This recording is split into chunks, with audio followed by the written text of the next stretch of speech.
So this project, the homeowners viewed a project that we had designed for another family that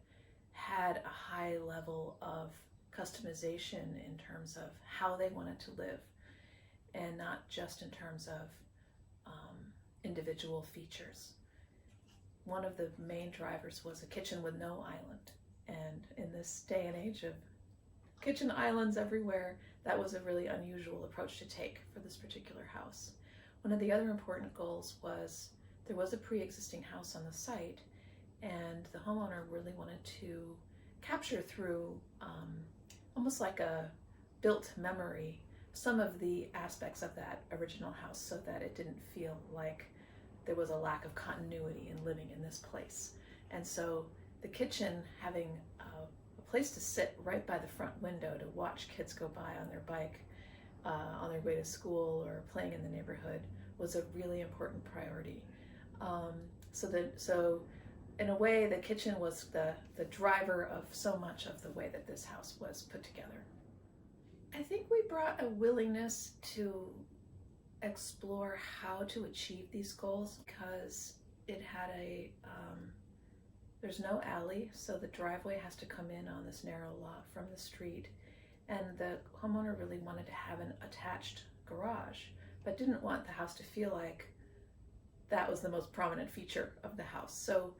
we mimicked the original, where the garage sits further back on the lot, and we're able to cleverly attach that garage to the house by means of a very modest and carefully designed mudroom link that also has a family room in it, that forms a courtyard with the new garage, the link, and the house form a driveway courtyard where the homeowner now plays basketball with his adult sons. I think the biggest surprise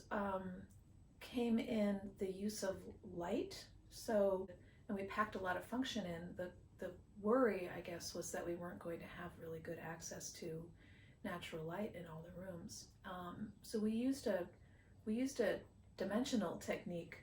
of setting the ceilings a little bit higher than standard, but not as high as you might see in some other houses, which would have made the building feel too tall for its environment.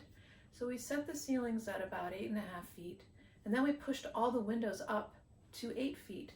so that we were able to get the light to really be magnified across the ceilings in a way that is not conventionally done with most other houses.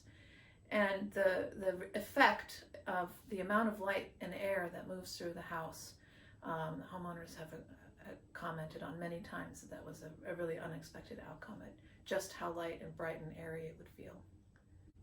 Probably my favorite part about this house is its ability to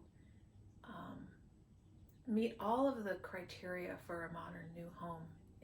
in the metro area, and do it in a way that is